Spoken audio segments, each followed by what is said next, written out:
When someone takes a pre-established Japanese media and tries to make it more appealing for a Western audience, it doesn't always have good results. So I thought I'd share an example of a westernized Japanese game that's actually pretty great. Elite Beat Agents is a Nintendo DS rhythm game about a Men in Black-esque organization that uses the power of song and dance to solve people's problems.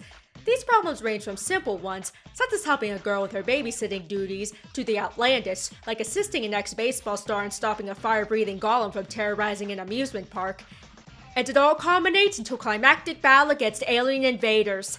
But I'm getting a bit ahead of myself. Let's start at the beginning. Elite Beat Agents originated from a game called Tatakae Ouendan, which is also on the DS. Translated into English, the title means Yo Fight Tier Squad. The developer, Innis, had also previously made a rhythm game for the PlayStation 2 called Gitaru Man. In Ouendan, the story follows a titular group of male cheerleaders as they travel across Japan to inspire others with hearty cheers of encouragement. In order to do this, the player uses the touchscreen to tap and slide along with popular Japanese pop and rock songs. The better you perform, the happier the ending for the people in distress. With its energetic and challenging gameplay, along with its over-the-top presentation, the game found success with Western players, despite the text and songs being in Japanese. It helps that the menus and instructions are easy to navigate even if someone doesn't know Japanese, and the storylines of the comics are easy to follow with the illustrations. Plus, one can definitely appreciate good music even if they don't understand the language of the lyrics. Seeing this overseas success, creator Keiichi Yano wanted to officially localize the game. However, his team doubted that the game would be successful with mainstream audiences because of Ouendan's strong Japanese cultural influences, so Yano decided that he would make a westernized version of the game. His original concept for the main characters were heavily inspired by the village people. However, he felt that players wouldn't necessarily want to play as the village people, so he discarded that idea. That was when he redesigned the characters by taking inspiration from various American films, including Ghostbusters, Men in Black, Blues Brothers, Austin Powers, and Charlie's Angels. The idea was to give a certain cool factor to these new characters in order to better resonate with a Western audience, as opposed to the hot-blooded passion of the Ouendan. Also, the name was originally the Disco Rangers, hence the DR in the concept art. I definitely prefer Elite Beat Agents, as that feels more all-encompassing of a title. During gameplay, you can also see that the agents' dancing is more contemporary in style, as opposed to the Ouendan's more structured choreography. The game mechanics of EBA are identical to Ouendan's, where you follow along a beat map with the touchscreen. The narrative is pretty similar too, where you use music and dancing to inspire and encourage others through their problems, with a soundtrack that uses well-known American pop and rock songs.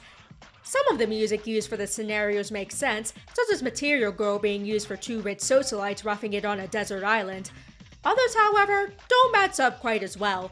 For example, I'm not so sure what Skater Boy has to do with a guy driving a pregnant lady to the hospital crazy taxi style.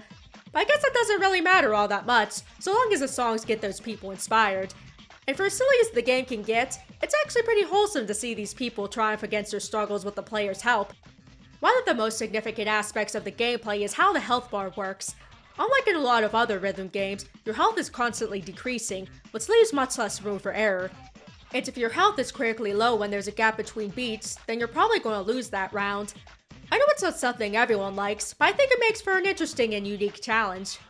And let me tell you, the challenge level should not be underestimated despite the simple mechanics. Personally, I don't think I'm too terrible at rhythm games. I might even call myself decent at them. But this game kicked my ass.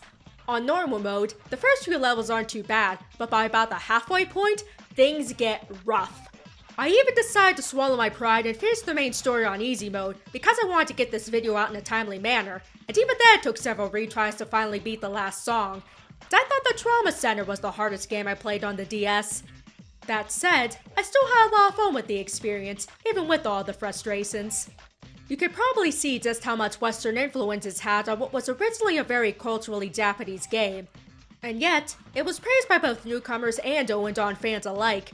So where does this game succeed in westernization where others fail?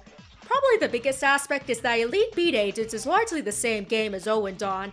The general story concept is the same, the gameplay and other mechanics are identical, and DBA is just as campy as Ouendan. It could even be argued that the agents are even campier than the Ouendan. It also helps that the agents are their own separate characters, as opposed to being different characters that still call themselves Ouendan. Perhaps one could even say that they're the American branch of some kind of motivational squad organization. Meanwhile, the changes that are present are superficial for the most part, with its differences in music choice, setting, and choreographic style. However, these changes are enough to give the game a different tone from its predecessor, while still keeping the original's charm. Because of how similar Ouendan and EBA are, it ultimately comes down to personal preference as to which one is better. However, there are still enough differences between the two that I would encourage you to play both. And if you're still itching to play more, there's Osu, a free rhythm game you can download for your PC. There are thousands of player-created beat maps available to play, which uses the same mechanics as Ouendan, and it's great that the game's legacy is still active to this day.